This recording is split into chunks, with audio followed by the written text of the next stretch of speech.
Can I put this out here? There's another one. What if it is not the family, but it could be me? How do you check yourself? God, that's a good question. We were talking earlier, what if the issue is the family member that's causing the chaos, and then person flipped it around and said, what if it's me? Come on. That's a good question. You always have to ask, is it me? That's how I play it safe.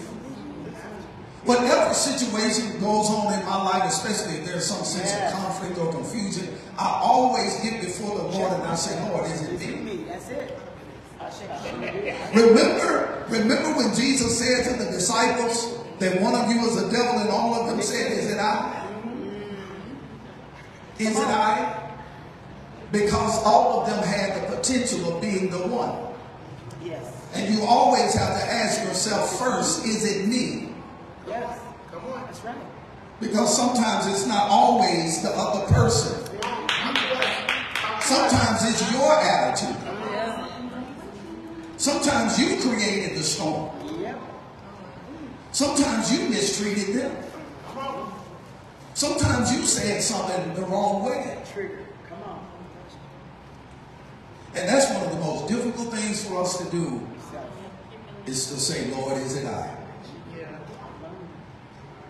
Is it me? Did I create this? Show me my wrong. Amen.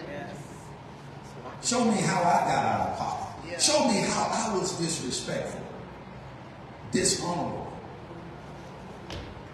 Because if the situation keeps coming up over and over and over again, it could be you.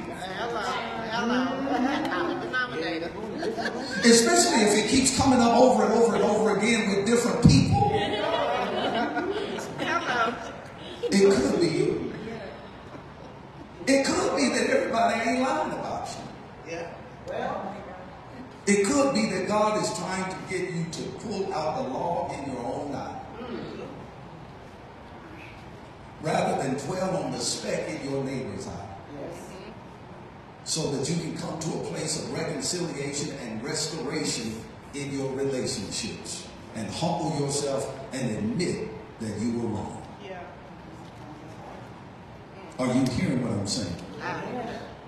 Sometimes it's not the church, it's not the pastor, sometimes it's you. Say that. Say that. Sometimes it's not the folk in the church, sometimes it's just you.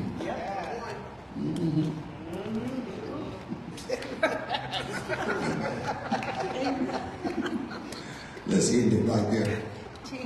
What time is it? 10? Almost back. We're out of bed now. 8:44. 8:44. Okay, all right, let's pray. Thank you, Jesus. God. Shall we do this again? No. To be continued. Not next week. Maybe we'll see how the Lord leads. I love this. We do too.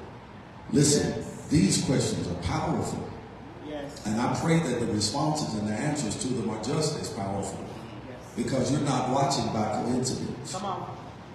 Again, your greatest resource will be relationships.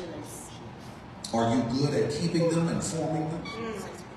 Maintaining them, sustaining them? Or do they come and go?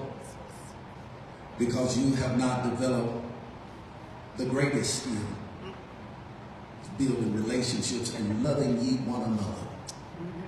And being mature enough to maintain healthy relationships even when there are problems. Because healthy doesn't mean it's perfect. That's right. It just means that we're mature enough to understand that we are weak and that we are imperfect, but as we seek the counsel of God, He will give us the wisdom to work through everything so that He might be glorified.